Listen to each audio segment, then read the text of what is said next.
Hello friends, എല്ലാവർക്കും നമസ്കാരം. എല്ലാവരും കാത്തിരിക്കുന്ന ഇഷിതയുടെയും മഹേഷിൻ്റെയും ഇന്നത്തെ കഥയിലേക്ക് ഏവർക്കും സ്വാഗതം. എന്തായാലും നമ്മുടെ മഹേഷ് വളരെ സ്നേഹത്തോടു കൂടി ആദിയോട് സംസാരിക്കുകയാണ്.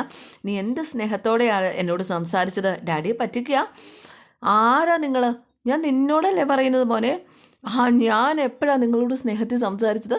നിങ്ങൾക്ക് എന്താ ഭ്രാന്താണോ എന്നൊക്കെ ആദ്യം ഇങ്ങനെ ചോദിക്കുക. മഹേഷ് ഞെട്ടിപ്പോയി. രചനയും ആകാശം കൊണ്ട് ചിരിച്ചുകൊണ്ട് മാറി നിൽക്കുക. മോനെ, ഞാൻ നിന്നെ കാണാൻ വേണ്ടി തന്നെ ഇങ്ങോട്ടേക്ക് വന്നത്. നിങ്ങൾക്ക് കാണാൻ പുതിയ ഭാര്യയില്ലേ? അവരെ കണ്ടാൽ പോരെ?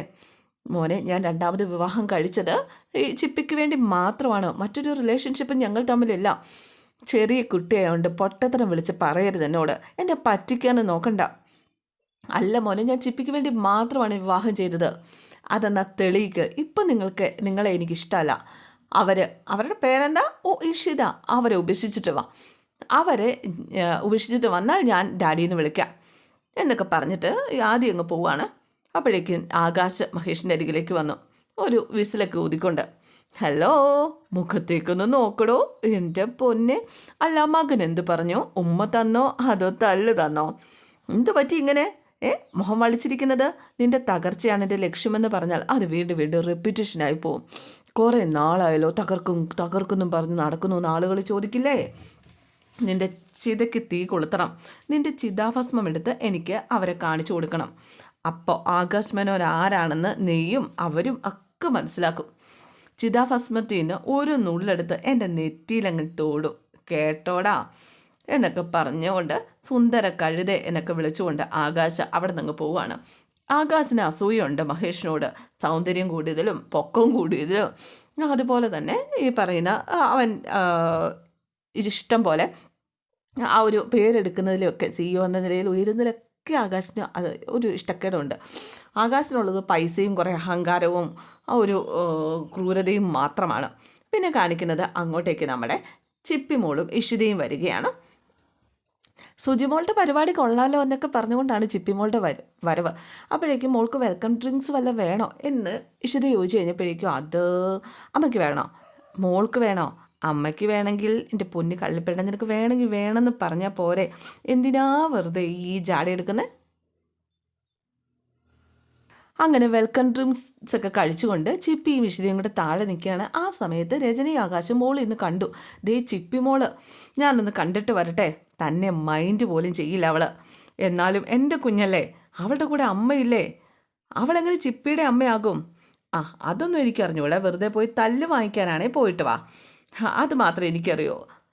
എന്തായാലും ചിപ്പിയുടെ ഒരു കൂട്ടുകാരി അപ്പോഴേക്കും വരികയാണ്. ചിപ്പിയുടെ കൂട്ടുകാരി എന്ന് പറഞ്ഞിട്ടുണ്ടെങ്കിൽ ചിപ്പിയുടെ സ്കൂളിലെ കുറച്ചുകൂടെ മുതിർന്നൊരു കുട്ടി. അപ്പോൾ നമുക്കൊരുമിച്ച് കളിക്കാൻ പോകാം എന്നൊക്കെ പറഞ്ഞുകൊണ്ട് ചിപ്പിയെ വിളിച്ചുകൊണ്ട് പോവാണ്. ദൂരെ എങ്ങും പോവരുത്, ഈ പരിസരത്ത് തന്നെ ഉണ്ടാവണം കേട്ടോ. ഓക്കെ എന്നൊക്കെ പറഞ്ഞ് ചിപ്പിയും കൊണ്ട് അങ്ങ് പോയി. അവിടുത്തെ പ്രകൃതി ഭംഗിയൊക്കെ ആസ്വദിച്ച് ആ മുറ്റത്തൂടെ ഇങ്ങനെ ഇഷിത നടന്ന സമയത്താണ് ഇഷിത ഇങ്ങനെ ഇഷാദിനെ കാണുന്നത്. ഇഷാദ് ദൂരെ ഇങ്ങനെ നിൽക്കുന്നത്. ഓടി ഇഷാദിനരികിലേക്ക് ചെന്നു. ഇഷാദല്ലേ അതെന്ന് ഇങ്ങനെ ചിന്തിച്ചുകൊണ്ട് ഓടി ഇഷാദിനരികിലേക്ക് ചെല്ലാണ്. പക്ഷേ ഇഷാദിനറിയില്ലല്ലോ ഇഷിതയെ, അല്ലെങ്കിൽ ആദിക്ക് അറിയില്ലല്ലോ ഇഷിതയെ. ഇഷിതയുടെ മനസ്സ് നിറയെ തന്നെ അമ്മയെന്ന് വിളിച്ച ആ ഇഷാദാണ്. ഇഷാദിനെ ഓടിച്ചത് കെട്ടിപ്പിടിച്ചു മോനേന്നും വിളിച്ചുകൊണ്ട്. എന്താ ഇത്? നിങ്ങൾ ആരാ? നിങ്ങൾക്ക് ഭ്രാന്താണോ? മോനേന്നോ? നിങ്ങളെന്താ സാഡിസ്റ്റാണോ? കുട്ടികളെ കിഡ്നാപ്പ് ചെയ്യുന്ന ടീമാ? ഞാൻ പോലീസിനെ വിളിക്കൂട്ടോ എന്നും പറഞ്ഞ് ഇഷാദ് അങ്ങ് പോയി. അപ്പോഴേക്ക് ഇഷിതയ്ക്ക് മനസ്സിലായി അവൻ്റെ ഓർമ്മയിൽ നിന്നും പൂർണ്ണമായിട്ടും മാറിയെന്ന്. ഇഷിത, എൻ്റെ മോൻ എന്നെ തിരിച്ചറിയുന്നില്ല, അവനറിയില്ലല്ലോ ഇപ്പം ഞാൻ ആരാണെന്ന്, അവനെ പറഞ്ഞിട്ടും കാര്യമില്ല എന്നൊക്കെ ഓർത്ത് സങ്കടപ്പെട്ടുകൊണ്ട് ഇഷിത ഇങ്ങനെ നിൽക്കുക. എന്തായാലും നമ്മുടെ സുചിത്ര ചിപ്പിമോളും കൂട്ടുകാരിയും കൂടെ കളിക്കുന്നത് കണ്ടിട്ടാണ് ചിപ്പിമോൾ കരികിലേക്ക് വരുന്നത്. അമ്മ എവിടെയെന്ന് ചോദിച്ചപ്പോൾ അമ്മ എവിടെ ഉണ്ടായിരുന്നല്ലോ. അപ്പോഴേക്ക് ഇഷിത വന്നു. അതേ അമ്മ. ചേച്ചി വന്നിട്ട് എന്നെ കാണാതെ നിൽക്കുമായിരുന്നല്ലേ? ഞാൻ വെറുതെ കാഴ്ചകളൊക്കെ കണ്ടു നിന്നതാ. എങ്ങനെയുണ്ട് അറേഞ്ച്മെൻറ്റ്സ്? എന്നിട്ട് ജോലി പോവില്ല, പിന്നെ ഒരു ഐസ്ക്രീം പാർലർ കൂടി വേണ്ടതായിരുന്നു. അല്ല സുജി, ഈ ഫംഗ്ഷൻ CEO അസോസിയേഷൻ്റെ അല്ലേ? അവരുടെ ഫാമിലി മെമ്പേഴ്സ് മാത്രമല്ലേ ഉണ്ടാവുള്ളൂ? അതെ, ഞാനിവിടെ ഇഷാദിനെ ഇവിടെ വെച്ച് കണ്ടിരുന്നു. അവൻ്റെ അച്ഛനാരാ, അമ്മയാരാ, അവരിവിടെ ഉണ്ടാവില്ലേ? ഉണ്ടാവണം. ചേച്ചി, മഹേഷേട്ടൻ വന്നിട്ടുണ്ട്. മഹേഷോ? ആഹാ, അപ്പം ഇതായിരുന്നു അർജുൻ്റെ ഫംഗ്ഷൻ. ചിപ്പിമോളെ, ഡാഡി നമ്മളെ പറ്റിച്ചോ കേട്ടോ. പണി കൊടുത്താലോ നമുക്ക്? ഓക്കെ, പണി കൊടുക്കാം. അപ്പോഴേക്കും സുജി പറഞ്ഞു നമുക്ക് അറേഞ്ച്മെൻറ്റ്സും കാണാം. അങ്ങനെ വിളിച്ചുകൊണ്ട് പോവാണ് സുജി. എന്തായാലും പിന്നെ കാണിക്കുന്നത് നമ്മുടെ ഇഷിത ഒറ്റയ്ക്കിരിക്കുന്ന മഹേഷിനരികിലേക്ക് ചെല്ലുകയാണ്. മഹേഷിനരികിലേക്ക് ചെന്നതിന് ശേഷം ഓ എന്ന് വിളിച്ചുകൊണ്ട് ഹലോ എന്ന് വെച്ച് കഴിഞ്ഞപ്പോഴേക്കും നമ്മുടെ മഹേഷ് പെട്ടെന്ന് നോക്കിയിട്ടോ. മഹേഷ് ഒന്ന് ഞെട്ടിയല്ലേ. പോലീസിനെ കണ്ട കള്ളന്മാർ ഞെട്ടും. കള്ളനാണല്ലോ, രഹസ്യമാണല്ലോ മനസ്സ് നിറയെ. സ്റ്റോക്ക് ഇനിയുണ്ടോ രഹസ്യത്തിൻ്റെ? എന്ത് രഹസ്യമാണ് ഇന്നിവിടെ പ്രത്യക്ഷപ്പെടാനുള്ളത്? തന്നോട് ആരാ പറഞ്ഞ വരാൻ? ആര് പറയണം? ഞാൻ പറയണം. അല്ല, ഇങ്ങോട്ടേക്ക് താങ്കൾ വരുന്നത് എന്നോട് പറഞ്ഞില്ലല്ലോ. പറഞ്ഞു. ആരെ കാണാനാണ് വന്നത്? എൻ്റെ പഴയ കാമുകിയെ കാണാനായിട്ട്. ഓ ഇല്ല, ഒരിക്കലും ഞാൻ വിശ്വസിക്കത്തില്ല. ഒരു പെണ്ണിനും ഇദ്ദേഹത്തിൻ്റെ കാമുകിയാകാൻ പറ്റത്തില്ല. അവൾ ജീവപര്യന്തം ശിക്ഷ അനുഭവിച്ച ആളായിരിക്കണം. ഓ വീട്ടിലോ സ്വസ്ഥതയില്ല, ഇവിടെയും വന്ന് അസ്വസ്ഥയാക്കുക. അതെ, എൻ്റെ കൂടെ അസ്വസ്ഥതയും കൂടെ വന്നിട്ടുണ്ട് മോളെ. അപ്പോൾ കൊച്ചോടി വന്നു. ഡാഡിക്ക് അരികിലിരുന്നു. അപ്പോൾ ഡാഡിയെ പെട്ടെന്ന് മഹേഷ് കൊച്ചിനെ കെട്ടിപ്പിടിക്കുകയും ഉമ്മ വയ്ക്കുകയും തലോടുകയൊക്കെ ചെയ്യുകയാണ്. ആ മുഖം അങ്ങ് മാറി സ്നേഹത്തിൻ്റെ ഒരു ഭാവമായിട്ടോ. അയ്യോ എത്ര പെട്ടെന്നാണ് നിറം മാറിയത്. നിറം മാറിയുന്ന ജീവി എന്ന് പേരിട്ടവരാരായാലും സമ്മതിക്കണം. അപ്പോഴേക്കും ചിപ്പിമോള് പറഞ്ഞു, ഡാഡി ഇവിടെ എല്ലാവരും ഗെയിം കളിക്കുന്നു, നമുക്ക് കളിച്ചാലോ? മോള് കളിച്ചോ? നമുക്ക് കളിക്കാം. എന്ത് ഗെയിം കളിക്കും? പഞ്ച് പിടിക്കാം. മോളുമായിട്ടോ? ഞാൻ തോറ്റുപോകും. അല്ല, അമ്മയും ഡാഡിയായിട്ട് പഞ്ച് പിടിക്കാം. മോളെ, യുദ്ധം ചെയ്യുന്നത് ക്ഷത്രിയർ തമ്മിലായിരിക്കണം എന്ന് വെച്ചാൽ അബലകളോട് പാടില്ലാന്ന്. ഇഞ്ചക്ഷനും സ്റ്റെത്തൊക്കെ പിടിക്കുന്ന തളിര് കയ്യ ഒടിഞ്ഞു പോകും. അതെ, വായ്ത്താരി കളഞ്ഞ അംഗം കുടിക്കാൻ പറ മോളെ എന്ന് ഇഷിത ഇങ്ങനെ പറയുകയാണ്. ശരി, ഞാൻ ഒരു കൈ കൊണ്ട് പിടിക്കാം. അമ്മ 2 കൈ ഉപയോഗിച്ചോട്ടെ. അതെ, എനിക്ക് ഒരു വിരൽ മതി. എന്നാൽ തുടങ്ങാം. ഡാഡി തുടങ്ങാം. അങ്ങനെ 2 പേരും കൂടി പഞ്ച് പിടിക്കുകയാണ്. ചിപ്പിയാണ് ഇതിൻ്റെ റെഫറി ആയിട്ട് ഇങ്ങനെ നിൽക്കുന്നത്. ഡാഡി ഡാഡി ഡാഡി എന്നും പറഞ്ഞ് ചിപ്പി മോള് ഡാഡിയെ പ്രോത്സാഹിപ്പിക്കുന്നുണ്ട്, വിട്ടുകൊടുക്കരുതെന്നൊക്കെ പറഞ്ഞ്. എന്തായാലും 2 പേരും പഞ്ചൊക്കെ പിടിച്ചുകൊണ്ടിരിക്കുന്നത് ഈ ആകാശ് മോള് നിന്ന് കാണുകയാണ്. ആകാശിന് മനസ്സിലായി ഇതാണ് പറ്റിയ അവസരം, ആദ്യം കുറച്ചുകൂടി കലി കയറ്റാൻ പറ്റിയ അവസരം. അതേ മോനെ എന്ന് വിളിച്ച് കാണിച്ചു കൊടുക്കുക. നീ മഹേഷിൻ്റെ 2ാം ഭാര്യയെ കണ്ടിട്ടില്ലല്ലോ? ദേ അവരാ, ദേ ആ പഞ്ച് പിടിക്കുന്നവൾ കണ്ടോ? അവൾ വളരെ ജോളിയായിട്ട് ആഘോഷിക്കുന്നത്. ഇവരെന്നെ നേരത്തെ കണ്ടല്ലോ, എന്നെ മോനേന്ന് വിളിച്ച് കെട്ടിപ്പിടിച്ചു. ഇതാണ് 2ാം ഭാര്യ. അവർക്കിട്ടുള്ള പണി ഞാൻ തന്നെ കൊടുക്കും. ഞാനേ അമ്മയൊന്ന് കണ്ടിട്ട് വരാം എന്നും പറഞ്ഞ് രചനയ്ക്കരികിലേക്ക് പോവാണ് നമ്മുടെ ആദി. ഇതേ സമയം നമ്മുടെ ഇഷിതയും മഹേഷും തമ്മിൽ പഞ്ച് പിടിച്ചുകൊണ്ട് ഇങ്ങനെ ഇരിക്കുകയാണ് കേട്ടോ. മഹേഷാണെ വിട്ടുകൊടുക്കാനായിട്ട് നോക്കുന്നില്ല. പക്ഷേ ഇഷിത പതുക്കെ അവൻ്റെ കണ്ണിലേക്കൊന്ന് നോക്കിയതും അവൻ്റെ കൺട്രോൾ പോയി. പെട്ടെന്ന് അങ്ങോട്ട് ജയിച്ചു നമ്മുടെ ഇഷിത. ഇത് ചീറ്റിങ്ങാ. അതിന് ഞാൻ എന്ത് ചെയ്തു? പറ ഞാൻ എന്ത് ചെയ്തു? അതെ, താൻ കണ്ണുകൊണ്ട് സമ്മതിച്ചു, താൻ ജയിച്ചു. എന്നാൽ 2 പേരും കൂടെ കൈ കൊടുക്കുക എന്ന് കൊച്ചു പറഞ്ഞു. അങ്ങനെ 2 പേരും കൂടെ കൈ കൊടുത്തു. നമ്മുടെ രചനയാണെങ്കിൽ അവിടെ ഡ്രിങ്ക്സ് കുടിക്കുക കേട്ടോ. അപ്പോൾ രചനയ്ക്കരികിലേക്ക് ആകാശി എന്നോ ഇവളെ കുടിപ്പിച്ച് നല്ല ഫോമിലാക്കണം, എന്നിട്ട് ഇഷിതയുമായിട്ട് ഏറ്റുമുട്ടിക്കണം. അങ്ങനെ ഇവർ തമ്മിൽ ബഹളം ഉണ്ടാക്കുമ്പോൾ ആദ്യം അത് കാണണം. സംഭവബഹുലമായ കഥയുണ്ടാകും.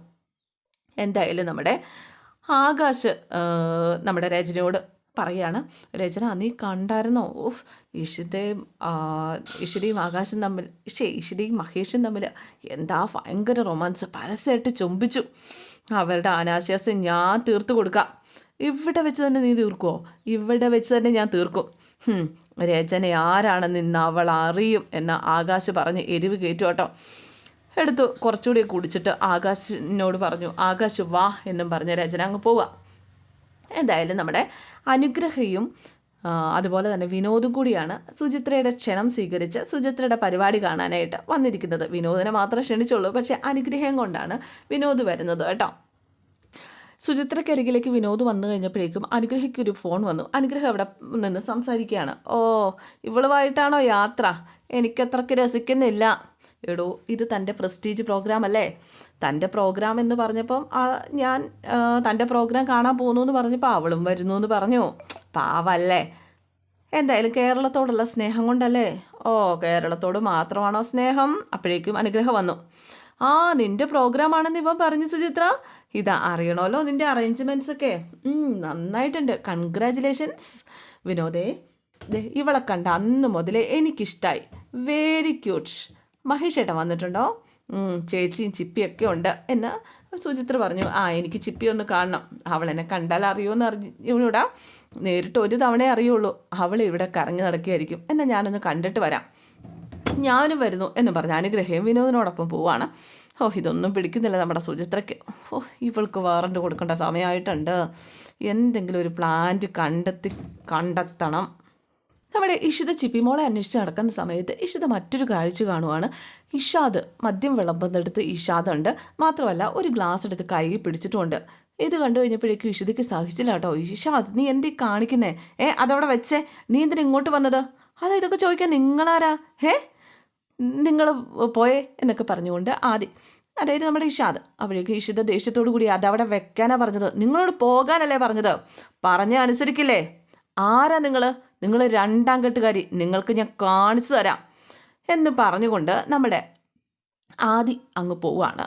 അപ്പോഴേക്കും നമ്മുടെ ഇഷാദാണെന്ന രീതിയിലാണല്ലോ ഇവനോട് ഞാൻ സംസാരിച്ചത്. ഒരിക്കലും പാടില്ലായിരുന്നു. അവൻ എന്നെ മറന്നു എന്ന് പോലും ഒന്ന് ചോദിക്കാൻ കഴിഞ്ഞില്ല. അവനെ കാണുമ്പോൾ അവൻ്റെ അമ്മയാണെന്ന തോന്നൽ എനിക്ക് ബാക്കി നിൽക്കുകയാണല്ലോ എന്നൊക്കെ ഇഷിത ഇങ്ങനെ മനസ്സിലാലോചിക്കുകയാണ്. പിന്നെ കാണിക്കുന്നത് മഹേഷും വിനോദും അതുപോലെ അനുഗ്രഹം കൂടെ സംസാരിച്ചുകൊണ്ട് ഇങ്ങനെ നിൽക്കുന്നതാണ്. നീ ഏട്ടത്തി കണ്ടോ? ഇവിടെ എവിടെയുണ്ട് കേട്ടോ. അപ്പം വിനോദ് പറഞ്ഞില്ല, ഞാൻ കണ്ടില്ല, എനിക്ക് ചിപ്പിമോളെ ഒന്ന് കാണണം. അനുഗ്രഹ, ആ പ്രോജക്റ്റൊക്കെ എങ്ങനെ പോകുന്നു? വിഴിഞ്ഞം ആ ഒരു പ്രോജക്റ്റും ആ ഹാർബറിനെ കുറിച്ചൊക്കെ അദാനിയോടാണ് ചോദിക്കേണ്ടത്, എന്നോടല്ല. അതേ, ട്രെയിനിങ് തുടങ്ങുന്നേ ഉള്ളൂ, കണ്ടു തുടങ്ങിയതേ ഉള്ളൂ ഓരോ കാര്യങ്ങളൊക്കെ. ഹോസ്റ്റലോ ബോറ്, ഡിസിപ്ലിൻ മാത്രമേ ഉള്ളൂ. അതാണോ പ്രശ്നം? കഴിക്കാനും ഡിസിപ്ലിൻ മാത്രമേ ഉള്ളൂ. അപ്പോൾ വിനോദ് പറഞ്ഞു, ഏട്ടാ ഏതെങ്കിലും ഒരു ഹോം സ്റ്റേ നോക്കണം എന്നാണ് ഇവൾ പറയുന്നത്.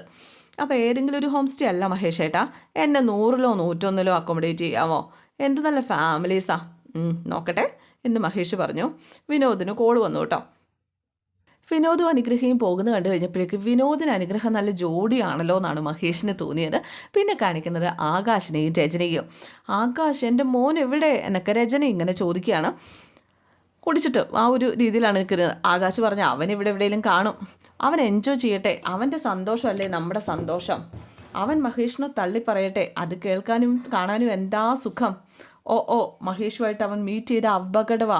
മഹേഷ് അവനെ ട്രാപ്പ് ചെയ്യും, എനിക്ക് ഭയമാണ്, അവനെ എനിക്ക് നഷ്ടപ്പെടും. ആകാശ്, നീ ഒരല്പം ഓവറാ എന്ന് പറഞ്ഞപ്പോൾ ഓവറാണോ? ഇപ്പം ഇഷിതിക്കിട്ട് ഞാൻ തല്ലും, നോക്കിക്കോ.